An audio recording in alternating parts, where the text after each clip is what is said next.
જૂનાગઢ લોકસભાના કોંગ્રેસ ઉમેદવાર હીરા જોટવાએ ફોર્મ ભર્યું. જૂનાગઢમાં કલેક્ટર કચેરી સુધી રેલી યોજી ઉમેદવારી નોંધાવી. કોંગ્રેસ ઉમેદવાર હીરા જોટવાનું નિવેદન સામે આવ્યું છે. વિસાવદરમાં ચૂંટણી ન યોજી દમન કર્યું છે. ભાજપ નેતાઓ કહે છે ઉમેદવારને જોઈને નહીં, સાહેબને જોઈને મત આપજો. શું સાહેબને આપની સમસ્યા કહેવા જવાનું? તેવો તેમણે પ્રશ્ન પણ કર્યો.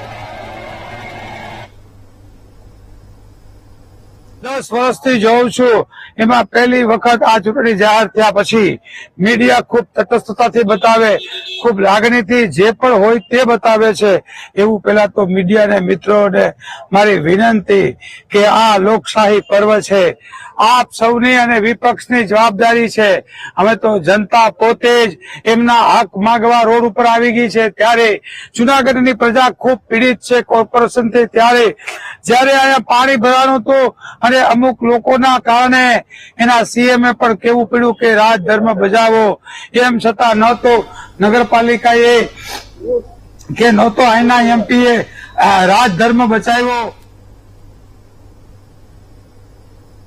લોકસભા ચૂંટણીને લઈને ઉમેદવારોએ ફોર્મ ભરવાની તૈયારી શરૂ કરી છે. ત્યારે વિધાનસભા ચૂંટણીની ખાલી પડેલી સીટની પણ પેટા ચૂંટણી યોજાવાની છે. જૂનાગઢના માણાવદરની વિધાનસભાની સીટ પર પણ પેટા ચૂંટણી યોજાશે, જેમાં ભાજપમાંથી અરવિંદ લાડાણી અને કોંગ્રેસમાંથી હરિભાઈ કણસાગરા મેદાને ઉતર્યા છે. ત્યારે કોંગ્રેસ ઉમેદવાર હરિભાઈ કણસાગરા સાથે વીટીવી ન્યૂઝે સીધી વાત કરી હતી. ત્યારે આવો સાંભળીએ કોંગ્રેસ ઉમેદવાર હરિભાઈ કણસાગરા શું કહે છે. માણાવદર વિધાનસભાની પેટા ચૂંટણીમાં આજે કોંગ્રેસના ઉમેદવાર હરિભાઈ પટેલે નામાંકન ભર્યું છે. ત્યારે વાત કરીએ આ બેઠકની, તો આ બેઠક ઉપર અગાઉ જવાહર ચાવડા કે જેઓ કોંગ્રેસમાં હતા અને ગદ્દારી કરી ભાજપમાં જતા રહ્યા, ત્યારબાદ ફરી અરવિંદ લાડાણી કે જેઓ જવાહર ચાવડાની સામે ચૂંટાણા હતા, તેઓ પણ કોંગ્રેસ સાથે ગદ્દારી કરી અને ભાજપમાં જતા રહ્યા. ત્યારે ફરી આ પેટા ચૂંટણીમાં હરિભાઈ પટેલ તેઓએ આજે નામાંકન ભર્યું છે. આપણે હરિભાઈને જ પૂછીએ, હરિભાઈ તમારા અગાઉના બંને ઉમેદવારો ગદ્દારી કરી અને ભાજપમાં જતા રહ્યા અને આ પેટા ચૂંટણીમાં તમે ઉમેદવારી કરી, શું કહો છો? આજે મારું નામ હરિભાઈ ગોવિંદભાઈ કણસાગરા, ગામ વડા. મેં આજે મારું પાર્ટીના આદેશથી મારું નામાંકન વિધાનસભાનું ફોર્મ રજૂ કર્યું. મારી સાથે મારા સંસદ સભ્ય ના ઉમેદવાર શ્રી લલિતભાઈ વસોયા પણ અમારી સાથે જોડાણા અને અમારા દરેક 3 તાલુકાના કોંગ્રેસ પ્રમુખો, કોંગ્રેસના શહેર પ્રમુખો અને આખા જિલ્લાના તમામ આગેવાનો સાથે રહી અને હજારોની સંખ્યામાં 3 તાલુકાના કાર્યકરો, અમારા સાથી મિત્ર આમ આદમી ઇન્ડિયા ગઠબંધનના પણ કાર્યકરો અને હજારોની સંખ્યામાં કાર્યકરોમાં અમે આજે ફોર્મ રજૂ કર્યું અને અનેરો ઉત્સાહ છે કે આ ભાઈ વયા ગયા ઉમેદવાર જે હતા કોંગ્રેસ પાર્ટીના અરવિંદભાઈ લાડાણી વયા ગયા, એને વિશ્વાસઘાત કર્યો. મતદારો એકદમ નારાજ છે. મતદારો ચૂંટણી લગી થંભવાના નથી, મારા કાર્યકરો પણ થંભવાના નથી અને એને જોરદાર મતથી હરાવી અને જાકારો આપવાના છે. બીજી વાત કરીએ હરિભાઈ, તો અહીંયા જે ખાસ કરીને જે સ્પિનિંગ ઉદ્યોગ હતો, એ ઉદ્યોગ અત્યારે મૃતપાય છે. લોકો વિકાસ ઈચ્છે છે અને ક્યાંક ને ક્યાંક ભાજપ વાતું કરે છે કે અમે વિકાસ કર્યો. શું કહો?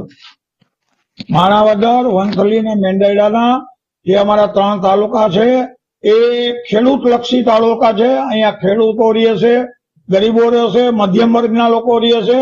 અહીંયા માત્ર જીનિંગ ઉદ્યોગ હતો એ પણ આજે મૃત અવસ્થામાં આ ભાજપ પાર્ટીએ કરી દીધો છે. એમને સબસિડી આપીને ઉદ્યોગ ઉભો કરવો જોઈએ કે જેથી આ વિસ્તારના લોકોને રોજગારી મળે. અત્યારે બેરોજગારી છે, વિદ્યાર્થીઓ ભણી અને નોકરી મળતી નથી. એના બદલામાં આ ભાજપ વાળાએ અહીંયા રિવરફ્રન્ટ બનાવ્યા છે. માણાવદરમાં, વંથલીમાં, મેંદરડામાં રિવરફ્રન્ટ બનાવ્યા છે કે જે રિવરફ્રન્ટમાં પીવાનું પાણી જ નથી તો રિવરફ્રન્ટ શું કામનો? એને રિવરફ્રન્ટ કહેવાય કેવી રીતે? 50 કરોડ જેવા ખર્ચો કર્યો છે. તો આ ખર્ચાનો એક સારો ઉદ્યોગ બનાવ્યો હોત તો અહીંયા માણાવદર વિસ્તારના લોકોને, મંત્રી વિસ્તારના લોકોને 500 માણસને રોજી રોટી મળત. એ કરવું નથી અને ખોટા ભ્રષ્ટાચાર કરવા માટે થાય અને આવા રિવરફ્રન્ટો બનાવે છે. આજે અમારી નદી છે, ઓજત નદી છે, ભાદર નદી છે, બે નદીની વચમાં અમારા તાલુકાઓ આવે છે, વંથલી તાલુકો, માણાવદર તાલુકો, અને એમાં પાણી ને પૂર આવે છે ત્યારે ખેતરું ધોવાઈ જાય છે. ખેડૂતના ખેતર ધોવાય એટલે ખેડૂતના દીકરાને જ ખબર હોય, હું ખેડૂત છું, મને ખબર છે કે ખેતર 3 વર્ષ પછી ઉપજ આપે, 3 વર્ષ લગી એની ભરતી કરવી પડે છે, અને ભરતી કરીને એને ખેડવું પડે ત્યારે ઉત્પાદન આપે છે. તો એને ઊંડી કરવી જોઈએ, ઓળી કરવી જોઈએ, એના પારા બાંધવા જોઈએ, અને આ ધોવાણના પૈસા ખેડૂતોને આપવા જોઈએ. એ આ ભાજપ સરકાર આપતી નથી.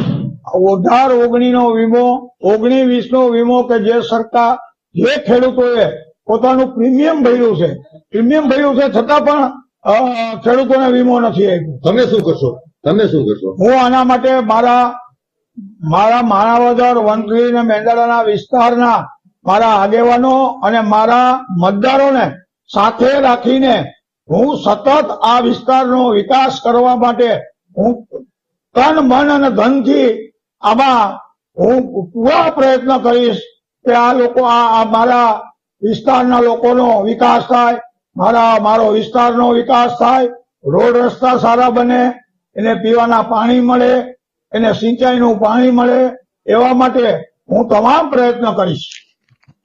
આ હતા હરિભાઈ પટેલ કે જેઓએ વિકાસની વાત કરી. તો ક્યાંક ને ક્યાંક વાત કરીએ તો જે માણાવદર વિસ્તાર છે તે વિસ્તારની અંદર જે ઉદ્યોગો હતા એ ઉદ્યોગો હાલ મૃતપાય છે.